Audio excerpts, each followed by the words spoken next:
अस्सलामु अलैकुम मोहतरम नाज़रीन दोस्तों, हर मुसलमान के दिल में इरादा ये तमन्ना होती है कि वो अपनी ज़िंदगी में हज यात्रा ज़रूर कर ले। हज यात्रा से जुड़ी बहुत ही बड़ी जानकारी हम आज के इस वीडियो में लेकर के आए हैं। दोस्तों, इस वीडियो में बने रहें और आपके दिल में भी इरादा है हज करने का तो कमेंट सेक्शन में आमीन ज़रूर लिखें। अल्लाह तबारक व तआला से दुआ है कि जो भी व्यूवर इस वक्त इस वीडियो को देख रहे हैं, अल्लाह तबारक व तआला उन्हें और हमें हज की सआदतैन से नवाजे। अल्लाह तबारक व तआला हमारे और उनके वालिदैन को हाजी और नमाजी बना दे। अल्लाह तबारक व तआला से दुआ है कि हमारे सब के गुनाहों को मुआफ़ फरमाए। अल्लाह तबारक व तआला ना जाने किसके आमीन पर हमारी इस दुआ को कबूल कर ले, इसलिए कमेंट सेक्शन में आमीन ज़रूर लिख दें। मोहतरम नाज़रीन दोस्तों, सऊदी अरब ने साल 2025 के लिए हज तीर्थ यात्रा की तारीखों की घोषणा कर दी है। मक्का में होने वाली सालाना हज तीर्थ यात्रा इस बार कौन सी तारीख से मनाई जाएगी, आपको इस वीडियो में जानने को मिलेगा। मोहतरम नाज़रीन दोस्तों, आधिकारिक सऊदी प्रेस एजेंसी से जारी एक बयान में घोषणा की गई है कि मंगलवार को सऊदी की स्पेस ऑब्जर्वेटरी ने चांद देखे जाने की जानकारी दी है, जो जिलहज्जा महीने की शुरुआत है।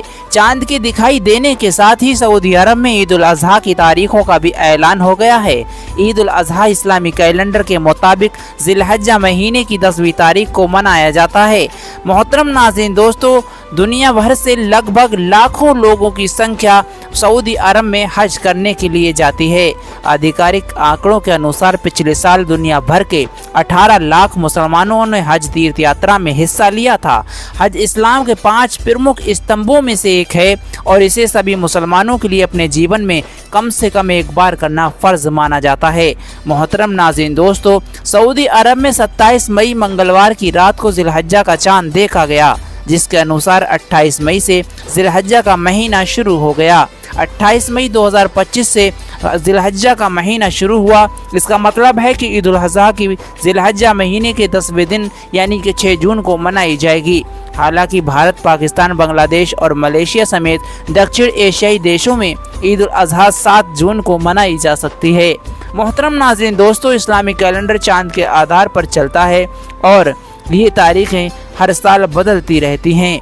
सऊदी अरब में 27 मई मंगलवार की रात को जिलहज्जा का चांद देखा गया, जिसके अनुसार 28 मई से जिलहज्जा का महीना शुरू हुआ। इसका मतलब है कि ईद उल अज़हा की जिलहज्जा महीने के 10वें दिन यानी कि 6 जून को मनाई जाएगी। बीते साल भीषण गर्मी के चलते तीर्थयात्रियों को भारी मुश्किलों का सामना करना पड़ा था। अधिकारियों ने बताया था कि जून में अधिकतम तापमान 51.8 डिग्री सेल्सियस पार कर गया था, जिससे कि हज यात्रियों को काफ़ी मुश्किलों का सामना करना पड़ा था। अल्लाह तबारक व तआला से दुआ है कि जो भी ज़ायरीन इस बार हज करने के लिए गए हैं, अल्लाह तबारक व तआला सबके हज में आसानी अता फरमाए, सभी के हज को अल्लाह तबारक व तआला कबूल अता फरमाए। दोस्तों, कमेंट सेक्शन में आमीन ज़रूर लिखें। ना जाने किसके आमीन पर अल्लाह तबारक व तआला हमारी इस दुआ को कबूल फरमाए। आप हज पर जाएंगे तो आप इन बातों का ध्यान रखेंगे। आप जब हज पर जाएंगे फ़्लाइट के ज़रिए तो आपको मीक़ात का ध्यान रखना है। मीक़ात उस जगह को कहते हैं जहां से एहराम की नियत करनी होती है।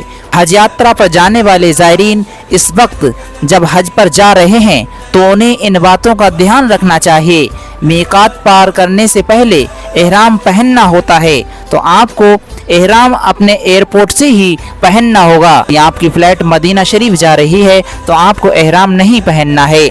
मोहतरम नाज़रीन दोस्तों, जब आपकी फ़्लाइट जद्दा को जाएगी तो आमतौर पर विमान में ही एहराम की नियत करनी होती है, तो फ़्लाइट से पहले आप अपने एयरपोर्ट पर गुस्ल करके एहराम बांध लें और पायलट या क्रू से पूछें कि मीक़ात कब आएगा, ताकि समय पर नियत कर सकें। तब आपको मीक़ात के पास आते ही लब्बैक अल्लाहुम्मा लब्बैक पढ़ना शुरू कर देना है।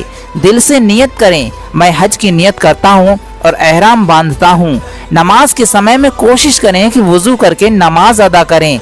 बैठकर भी नमाज पढ़ सकते हैं। फजूल बातों से बचें और जिक्र दुआ में वक्त बिताएं। फ़्लाइट में बैठते समय दुआ पढ़ लें। अपने साथ कुछ सामान भी ज़रूर रख लें, जैसे कि चप्पल जो एहराम में पहन सकते हैं, यानी कि एहराम के समय में आप बंद पंजे की चप्पल या जूता नहीं पहन सकते हैं, आपको खुली चप्पल पहनना होती है। आप अपने पास एक छोटा बैग रखें जिसमें पासपोर्ट, टिकट, दवा, वज़ू का सामान, टिश्यू आदि रख सकते हैं। احرام کی ایکسٹرا پٹی یا بیلٹ تاکہ وہ ڈھیلا نہ ہو جائے اسے بھی رکھ لیں۔ محترم ناظرین دوستو، احرام کی حالت میں جو باتیں آپ کو ممنوع ہیں ان باتوں سے بچیں، جیسے کہ بال کاٹنا یا ناخن کاٹنا، ان باتوں سے بچیں۔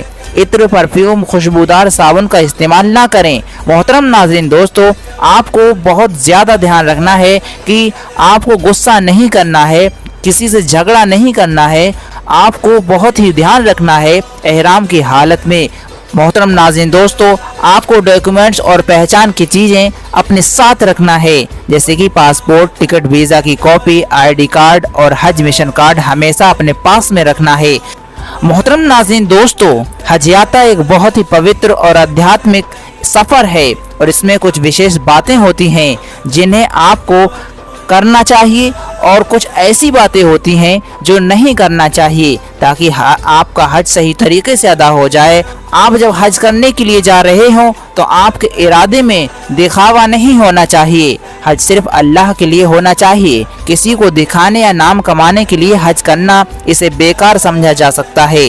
محترم ناظرین دوستو، آپ کو حج کے دوران کوئی بھی غلط کام نہیں کرنا ہے، جیسے کہ جھگڑا، گالی گلوچ یا کوئی بھی اشلیل بات نہیں کرنا ہے۔ اللہ تبارک تعالیٰ کی عبادت کرنا ہے اور استغفار کرنا ہے۔ آپ کو شریعت کے نیموں کا النگھن نہیں کرنا ہے، جیسے کہ احرام کی حالت میں بال کاٹنا، ناخن کاٹنا، عطر لگانا یا شکار کرنا منع ہوتا ہے، تو آپ ان باتوں سے بچیں، کسی کو تکلیف نہ دیں۔ طواف، سعی یا جمرات کے دوران دوسروں کو دھکا دینا یا پریشان کرنا یہ غلط بات ہے۔ محترم ناظرین دوستو، فضول باتیں اور دنیا کی باتوں سے پرہیز کریں۔ آپ زیادہ تر اپنا سمے اللہ تبارک و تعالیٰ کی عبادت میں گزاریں اور دعاؤں میں مشغول رہیں، اور اپنے گناہوں کی معافی تلافی کرتے رہیں، اور اپنے عزیز و اقربا کے لیے دعائیں کریں۔ محترم ناظرین دوستو، طواف اور سعی کے دوران تیز دوڑنا یا دوسروں کو پیچھے چھوڑنے کی کوشش نہیں کرنا ہے، یہ دوسروں کو چوٹ پہنچا سکتا ہے اور بدتمیزی مانی جاتی ہے۔ آپ کو ایسی کوئی بھی حرکت نہیں کرنی ہے جس سے کہ کسی کو کوئی پریشانی ہو۔ مکہ اور مدینہ کی پوترتا کو بنائے رکھنا ہر حاجی کی ذمہ داری ہے۔ آپ کو دھیان رکھنا ہے، آپ جہاں ٹھہرے ہیں وہاں پر صاف صفائی کا بہت دھیان رکھیں۔